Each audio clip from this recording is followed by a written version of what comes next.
હાજી નમસ્કાર સાહેબ. હાજી નમસ્કાર ખેડૂત મિત્ર, તમારી પર્સનલ ઓળખાણ નહીં આપતા. શું લેન્ડ ગ્રેબિંગ તમારા ઉપર શું કરેલું છે? જમીન તમારી છે ને? સાહેબ ના, જમીન તો સાહેબ તમને મેં પહેલા કીધું હતું કે સાહેબ આ 10 વર્ષથી આપણી જમીન છે. એવું બધું યાદ ન હોય મને, નવેસરથી જ આખું ચેપ્ટર કેવું પડે, કારણ કે રોજ ના સાહેબ, 50 આપણે- ફોન 60 ફોન સાંભળતો હો, સમજ્યા? બોલો. હાજી સાહેબ, આપણા ફાધરે સાહેબ જમીન રાખી છે. જમીન રાખી હતી એક પાર્ટી કને, વેચાતી ને? હવે એ પાર્ટીને જમીન રાખી હતી આગલી પાર્ટી કનથી. સમજાઈ ગયું? એટલે એ પાર્ટીના વારસદારો છે ને સાહેબ, આપણે તો ચોથા નંબરની પાર્ટી થઈ ગયા છીએ. ફરતી જમીન આપણે દસ્તાવેજ છે ને આપણી પાસે? દસ્તાવેજ તો સાહેબ આપણે તો હવે આપણે કઈ દસ્તાવેજ રજીસ્ટર દસ્તાવેજ છે, એન્ટ્રી પડી ગઈ છે, એને આપણે લોન લીધેલી છે. ઓકે. પછી સાહેબ એ પાર્ટીને કોર્ટમાં દાવો કર્યો રજીસ્ટર રદબાતલ ઠરાવવા માટે, ખોટો દસ્તાવેજ કર્યો છે. સાહેબ સિવિલ કોર્ટે કાઢી નાખ્યો, ડિસ્ટ્રિક્ટ કોર્ટે કાઢી નાખ્યો, હાઈકોર્ટને કાઢી નાખ્યો. સરસ, ચાલો આપણી ફેવરમાં. પછી સાહેબ ફરી વાર પાછો વડાલી કોર્ટમાં દાવો દાખલ કર્યો કે વર્ષો પહેલા આ જમીનનો નકશો મારો આમ હતો. ભલે ને કર્યો, એમાં કઈ વર્ષે નહીં એનું. બરાબર. આમ સાહેબ જમીન છે ને 10 વર્ષથી સાહેબ એ વાવવા નતું દીધું, બરાબર. અને કોર્ટ મેટર કરી રાખી હતી, એટલે મને કોઈ મદદ મળતી નથી, બરાબર. એટલે મેં સાહેબ કલેક્ટરમાં આ લેન્ડ જમીનની ફરિયાદ કરી હતી, બરાબર, 2023માં. 23માં સાહેબ તો ફાઇલ તો મારી ખુલી જ ના. પછી મેં 24માં અરજી કરી, 25માં અરજી કરી, 25માં રખાય ઉપરા ઉપરી લેસજી નો કર્યા રખાય, નવું ગ્રાઉન્ડ ગોતી ના. એટલે સાહેબ અરજી ફાઇલે થઈ ગઈ હતી, મેં અરજી જ ખાલી કરી કે સાહેબ હું આ અરજી કરી હતી 2023માં, મને જવાબ નહીં મળ્યો. અચ્છા, ઓકે. એને ફાઇલ રીઓપન કરાવી. હા, પછી 25માં રીઓપન થઈ, એટલે તપાસ આવી, એટલે મામલતદારમાં આવી, સર્કલ ઓફિસર સર ઉપર આવ્યા હતા સાહેબ. બરોબર છે.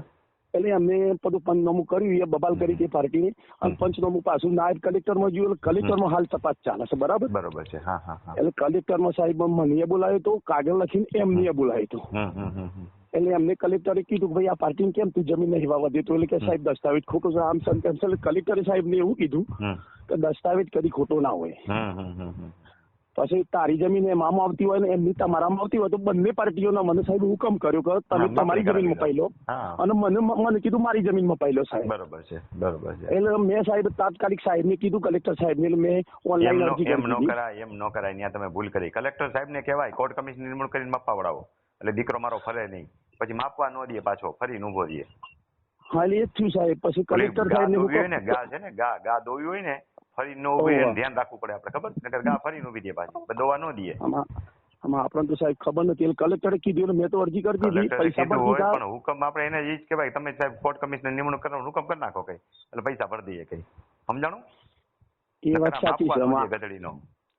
હા, એટલે એવું થયું સાહેબ. એ આપણા સરકાર સર્વે આવ્યા કે માપવા ના દીધું, એટલે સરકારી સર્વે ને ડીઆરઆરમાં રિપોર્ટ કરી દીધો કે આ પાર્ટી આવી જઈ, એક જૂથ થઈને મારા પર હુમલા કર્યા, મને માપવા ના દીધું. એટલે સાહેબ ડીએલઆર માંથી મેં પાછી એ કોપી કઢાવરાઈ છે. અમે સાહેબ આજે કલેક્ટરમાં પાછી મુદત છે. એ બધું કલેક્ટરને માગો, કોર્ટ કમિશનર માગો કલેક્ટરમાં જ. એવું કામ કરશે. કોર્ટ કમિશનરનો ચાર્જ હું એકલો ભરવા તૈયાર છું. હું લખજો ઈ કે ને ખર્ચ સંયુક્ત રીતે, કે સંયુક્ત નહીં સાહેબ, હું એકલો ભરવા તૈયાર છું. એટલે પાછું મોડું ન કરીએ કે એમાં કઈ મોટી રકમ નહીં આવી જાય, 5-6 હજારની રકમ આવશે. હા, તે વાંધો નહીં સાહેબ. આટલા બધા ખર્ચા છે, હાઈકોર્ટ સુધી ગયા છે તો 5,000-6,000 મોટી રકમ ન કહેવાય. કોર્ટ કમિશનર જ માંગણી કરો સીધી, સાહેબ આમ આપવા નથી તો કોર્ટ કમિશનર હુકમ કરો ને કઈ. વડાલી કોર્ટમાં સાહેબ એને પાછો દાવો જે કર્યો હતો ને, એમાં કોર્ટ ના મંજૂર કરી દીધો છે એમનો એકય જીત નહીં થઈ સાહેબ. બધી જ રીતના હાર જ છે, તમને હેરાન જ કરે છે. હાર છે, તમને માત્ર હેરાન કરવાના ઈરાદાથી જ આગળ જાય છે. બસ એ જ કરે છે સાહેબ. કઈ વાંધો નહીં. આ પ્રક્રિયામાં મેં તમને કીધું એમ કોર્ટ કમિશનર નિમણૂક કરો, આખી પ્રક્રિયા તમને સમજાવી દઉં.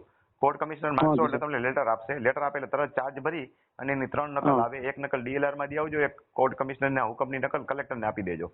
અને પછી માપણી 21 દિવસમાં થઈ જ જશે 100%. 21 દિવસને બદલે 17-18 દિવસમાં થઈ જશે. માપણી થઈ જાય એટલે માપણી સીટની નકલ બંધ કવરમાં ડીએલઆર માંથી માગી લેવાની. એ પોસ્ટમાં મોકલે એટલે મોડું થાય. એ માગી અને બંધે બંધ કવર ખોલતા નહીં, બંધે બંધ કવર જે છે એ કલેક્ટરમાં રજૂ કરી દેજો કે આ સાહેબ કોર્ટ કમિશનરનો રિપોર્ટ. એટલે પછી આગળ હુકમ કરશે. તમને આ સાહેબ જમીન નામ આપવાથી પેલા મારા જે વકીલ કેસ લડે છે ને, એ મતનાગાના એમના કને જો ને આજે જવાબ ને બવાબ બધું લખીને આજે રૂબરૂ આવવાના છે. તમારા એડવોકેટ ને કયો એને કે આપણે કોર્ટ કમિશનર એડવોકેટ આવવાના છે આજે. હા, બસ એડવોકેટ સાહેબ આજે રૂબરૂ આવવાના છે સાહેબ. સરસ. હા. હાજી સાહેબ પછી કાંઈ જરૂર પડે તો મને મેસેજ કરજો.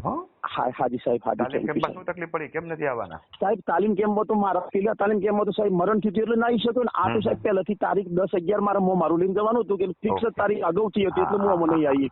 કાંઈ વાંધો નહીં, ચોક્કસ આવવાનો હતો કે સાહેબ. હા. હવે પછીનો તાલીમ કેમ્પ આવે ત્યારે આવજો. હાજી સાહેબ ચોક્કસ. ઘણું બધું શીખવા મળશે તમને, સમજ્યા? આવું એવું નથી કે પ્રશ્ન ઉભા થાય તો જ આવીએ, પ્રશ્ન ન ઉભા થાય ને એના માટે તાલીમ કેમ્પ છે ખરેખર તો.